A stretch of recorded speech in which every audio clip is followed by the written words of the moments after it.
Somali fraud ring in Minnesota stole over $1 billion from Medicaid. How did this happen?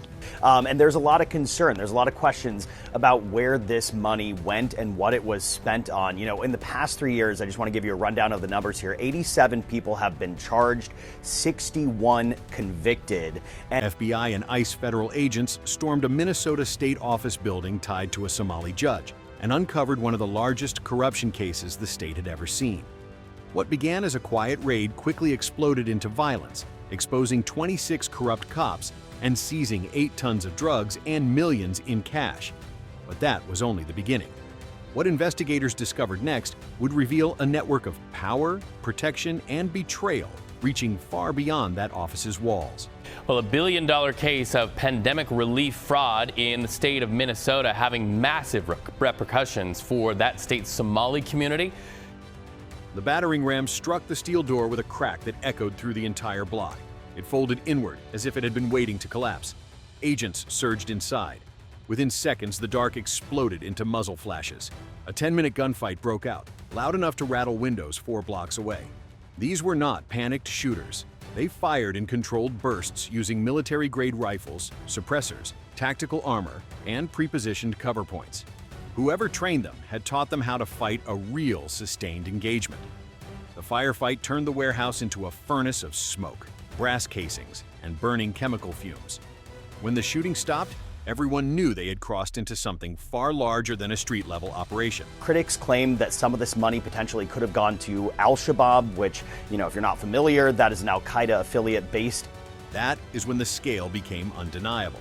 In the far corner were pallets stacked with 2 tons of cocaine. Against the opposite wall was the real shock. 6 tons of fentanyl and heroin, sealed in heat-wrapped containers, labeled as medical supplies. Calculated together, that quantity carried the potential to kill more than 12 million people. The number imprinted itself on every agent who stood over that pile. It was not just drugs, it was mass casualty potential disguised as inventory. Then came the cash, piled so high and so wide that agents had to clear walkways between the stacks. Hundreds of millions of dollars, bundled in shrink-wrapped towers, some stamped with foreign bank bans. There were armored plates, tactical vests, encrypted laptops, satellite phones, even duffel bags filled with military-issue gear that should have been sitting inside a secure government facility. But the most explosive discovery was not the money or drugs. It was a set of classified United States military documents that should never have left a guarded room. The papers were laid out on a metal table, clipped together by category: weapons routes, cargo manifests, sealed orders, deployment schedules. And at the top of the stack was a name that turned the entire warehouse into a crime scene of a different nature. General Abdul Omar, active in the United States Army, a man with a clean record, a decorated reputation, and full access to operational channels. His signature appeared on multiple pages, which meant the whispers inside the intelligence community were not rumors anymore. Something inside the system had gone rotten, and everyone could feel the temperature shift. To understand how this happened, you have to understand who Omar was before the fall. He arrived in America as a child. He enlisted in the Army at 18, worked through infantry, then moved into logistics and intelligence. He impressed every superior who ever signed his evaluation. He was disciplined, quiet, strategic, the kind of officer people expected to retire with honors. He was provided access to shipping routes, secure cargo corridors, international supply chains, and even confidential procurement channels. This was the first crack in the foundation because that access became the origin of everything he built later. The moment he realized he could move equipment without raising suspicion was the moment he discovered he could move anything. He began altering manifests, switching container codes, inserting small diversions that no one questioned because they were covered by operational language. He authorized uninspected military-labeled shipments that sailed through checkpoints with zero scrutiny.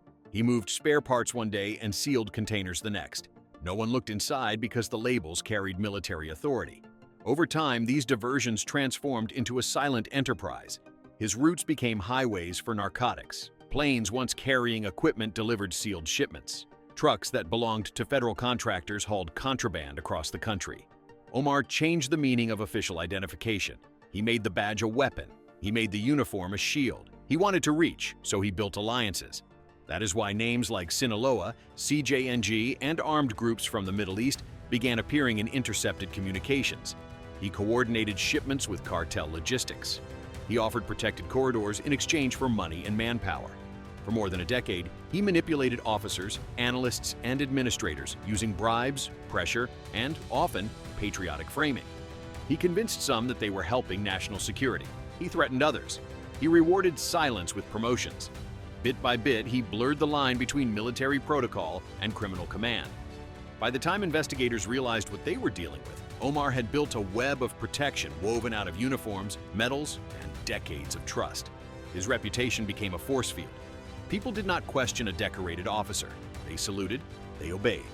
They filed the paperwork and moved on. That is how a soldier becomes a shadow power broker without ever firing a shot. The warehouse raid confirmed only one piece of the structure.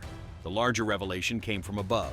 Satellite surveillance detected heat signatures and movement in a supposedly abandoned hangar on the outskirts of Minneapolis. The building looked dead from the outside. Rusted fences, broken lights, no registered activity. But infrared scans showed constant night operations. Trucks entered after midnight. Guards patrolled the perimeter.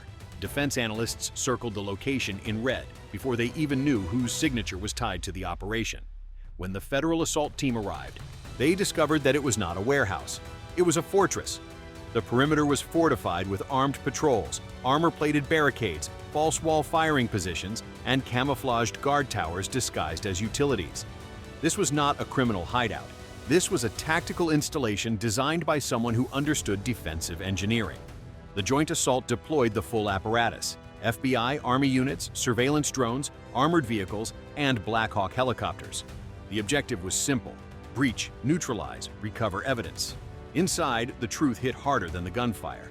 It was a full industrial-scale narcotics facility. There were stainless steel chemical tanks feeding into mixing units. Conveyor belts carried bulk material into heat-sealed packaging systems. Hundreds of chemical drums lined the walls. Storage racks were filled with precursor compounds. The setup ran like a factory. Whoever built it had designed every angle to maximize throughput and minimize detection. The weapons cache was equally unnatural. There were military rifles, night vision systems, armored plates, encrypted radios, and tactical accessories that should have been inventoried inside government armories. Some were brand new, others were modified.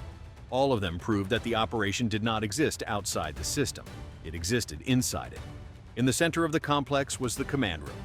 Maps were pinned to the walls. Shipment routes crossed multiple states. Encrypted communications streamed silently across monitors. One blueprint included notes in Omar's handwriting. That was the final confirmation. The fortress was not just a criminal upgrade. It was a military-grade command site built under the cover of institutional authority. But the most telling proof was not in the weapons or the chemicals. It was in the paperwork. Investigators found contracts, procurement requests, fuel orders, and shipping authorizations that looked routine. They carried signatures from colonels, contractors, and clerks. Each was stamped approved, handled, or no delay. Layered together, they formed a blueprint of a government-level smuggling pipeline. Officers later admitted something that cut deeper than any weapon. They said there was an unspoken rule. You did not question a decorated officer. You saluted and moved on. That silence allowed the entire structure to grow. Oversight reports later revealed the warning signs: unexplained equipment losses, fuel consumption far beyond mission requirements, and vanishing cargo containers listed as completed movements. Court records showed judges dismissing cases that involved men later identified as couriers in Omar's routes. Every detail pointed to the same truth. Omar had weaponized reputation, silence, and hierarchy. He used the machinery of bureaucracy to hide a criminal empire inside the system designed to defend the country. The night the fortress fell, analysts believed the worst was over. They thought the seizure of drugs, weapons, and classified files had closed the chapter. But they were wrong. The real storm began when forensic accountants opened the folders recovered from Omar's command center. They started moving through page after page of transfers, invoices, vendor codes, and receipts that looked routine until they began mapping the routes. What appeared first as a tangle of numbers slowly transformed into a continent-spanning bloodstream of criminal finance. A red line connected Minneapolis to Chicago, then to Dallas, then onward to Dubai, forming a triangle of movement that carried tens of millions through institutions that no one had ever suspected. The most disturbing detail was that not a single pipeline involved duffel bags or street dealers. The network used financial consulting firms, small regional banks, registered nonprofits, and even defense contractors with legitimate federal contracts. These organizations filed taxes. They passed audits. They hired staff and hosted charity dinners. They were clean on paper, and that was the point. Omar had built a laundering architecture designed to look harmless from every angle. Even seasoned investigators admitted they had never seen criminal finance structured with this level of institutional camouflage. Money moved through donor accounts at registered foundations. It passed through consulting retainers at logistics companies. It hid inside maintenance invoices filed by subcontractors working on federal installations. It flowed through layers of paperwork that auditors had been trained to respect. At first glance, every document appeared compliant. Every dollar looked accounted for. Every signature reflected corporate order. If you want to see what investigators uncovered next, hit subscribe to witness the shocking truth. When investigators overlaid the data with dates of shipments, meetings, and known operations, the deception snapped into focus. Tens of millions of dollars were circulating annually, slipping through the country without attracting attention. The weight of the truth settled slowly because the implications reached deep into the machinery of government. Some of the routed funds were traced back to United States military project budgets, marked for equipment repair, fuel allocations, research divisions, and emergency procurement. Those budgets had been diverted and disguised, then funneled into the structure of Omar's empire. When that finding landed on the screen inside the secure analysis room, the silence felt heavier than any firefight. One analyst stared at a transfer sheet and said quietly, "This isn't street crime. This is corporate warfare." The phrase captured the moment perfectly. Omar had not run a cartel. He had run an institutional invasion, a criminal economy built to survive audits, thrive in bureaucracy, and expand through government channels. The logistics network was not an attachment to his power. It was the source of it. That is why the second wave became inevitable. Once commanders saw the map of related properties, warehouses, offices, and storage units stretched across Minnesota, there was no choice but to dismantle the entire structure before it could reorganize. Minutes after midnight, Federal Command issued the order that marked the beginning of the statewide sweep. Strike every target before dawn. The message traveled through encrypted channels to units stationed in Minneapolis, Rochester, St. Cloud, and Duluth. Convoys readied their gear. Helicopters powered up in the dark. Agents loaded breaching tools, protective gear, and fresh evidence kits. No one knew how many combatants would resist. No one knew what else Omar's fortune had built. The first breach occurred in a manufacturing yard outside Savage. Behind a steel door, agents found crates stacked to the ceiling filled with precursor chemicals. The second raid hit a quiet suburban home near Maple Grove. The basement was lined with encrypted radios, false passports, and documentation from offshore accounts. The third location was a storage unit in Rochester that held piles of narcotics, tightly packed and labeled for cross-state distribution. Every location confirmed the same truth. The Minneapolis Fortress was not a standalone base. It was the headquarters of something far wider. Then came the armed resistance. In Shakopee, 6 men entrenched themselves behind heavy machinery and fired on advancing agents. Flashbangs cleared the room after a short but violent exchange. In Mankato, a box truck attempted to flee. Helicopters tracked its path as patrol vehicles boxed it in. The driver surrendered when the road ahead filled with armored vehicles and floodlights that erased the night. In Savage, agents discovered a fortified laboratory engineered with reinforced walls and hidden compartments. Every angle reflected military precision. Every layout matched the blueprint recovered from Omar's files. The raids continued through the night, hitting location after location until the board at the command location showed nothing but crossed-out lines. When the sun rose, the scope of the damage became visible. Across the state, authorities recovered more than 441 pounds of narcotics, stacks of currency hidden in vents and heaters, false identification kits, encrypted devices, and weapons that had been funneled through the same procurement corridors Omar once oversaw. Multiple cash stashes were hidden inside children's toys, a detail that hit even the hardest agents with a cold sense of disgust. The common denominator across every site was unmistakable. Each location had the same structure, the same security angles, the same coded labels. It was proof that the entire network had been designed with military planning in mind. No improvisation, no sloppy corners. Every building had been shaped by someone who understood tactical flow, surveillance limits, and structural vulnerabilities. That someone was the general who had betrayed the institution that trusted him. When the immediate dust settled, Minnesota woke up to its darkest morning in decades. The seizures totaled more than 530 pounds of narcotics, $155 million, and dozens of military-grade weapons. The arrest count climbed to 137 individuals, including police officers, clerks, bank personnel, medical clinic managers, and even city council members who had signed routine approvals without understanding the consequences. One discovery shook communities to their core. Seniors across the state realized that their Medicaid allocation funds had been siphoned through fake PCA service filings tied directly to Omar's financial channels. Families who relied on those services suddenly understood why certain requests were delayed, denied, or inexplicably missing. It was not incompetence, it was theft. A bank director in a small northern town was indicted after investigators uncovered a private vault containing foreign currency deposits linked to the laundering network. Entire town offices were forced to shut down for emergency audits. Some jurisdictions were required to hold special elections because too many officials were implicated to keep the government functioning. Outside courthouses, citizens gathered with signs demanding accountability.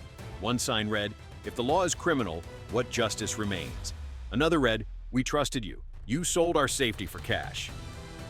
Porch lights stayed on through the night across multiple neighborhoods. Parents kept children inside. Conversations in grocery stores and gas stations circled back to the same fear. If someone this powerful could hide corruption for this long, how many others were still hidden in the quiet corners of the system? Trust did not fracture. It collapsed. And it collapsed publicly. The fallout moved quickly to Washington, because Omar's downfall was not a local scandal. It was a warning flare that burned across the nation. The truth was now undeniable. The most dangerous criminal networks do not operate outside borders. They operate through institutions. They hide behind uniforms, paperwork, approvals, budgets, and silence. That was the architecture Omar relied on. Not chaos, structure, not secrecy, procedure. He did not break the system, he used it. That realization triggered a new phase in federal response. Oversight committees launched procurement reviews. Logistics chains were re-examined. Contract authorizations faced new layers of verification. Defense agencies began auditing old shipments that no one had questioned at the time. Clusters of irregularities emerged across multiple states, suggesting that Omar's empire may not have been the only one hiding inside the folds of bureaucracy. Each revelation pushed one question further into the national conversation. How many more empires like this exist in places where no one has looked? The mood across federal command shifted. What started as a single case had evolved into a national reckoning. Analysts understood that the danger was not the drugs or the weapons alone. It was the method. A criminal power had grown by attaching itself to the gears of authority. It spread through signatures, approvals, rubber-stamped documents, and unquestioned routines. It spread in silence. By the time the final reports were filed, the message was clear. Omar had taught the country an uncomfortable truth. The strongest threats do not march across borders. They walk through hallways of institutions carrying credentials and paperwork no one questions. That is why the story does not end with his arrest. The network may have collapsed, but the vulnerabilities remain, and the next chapter will not be written in the shadows. It will be written by the people who choose to stay awake, vigilant, and refuse to let silence become a shield again.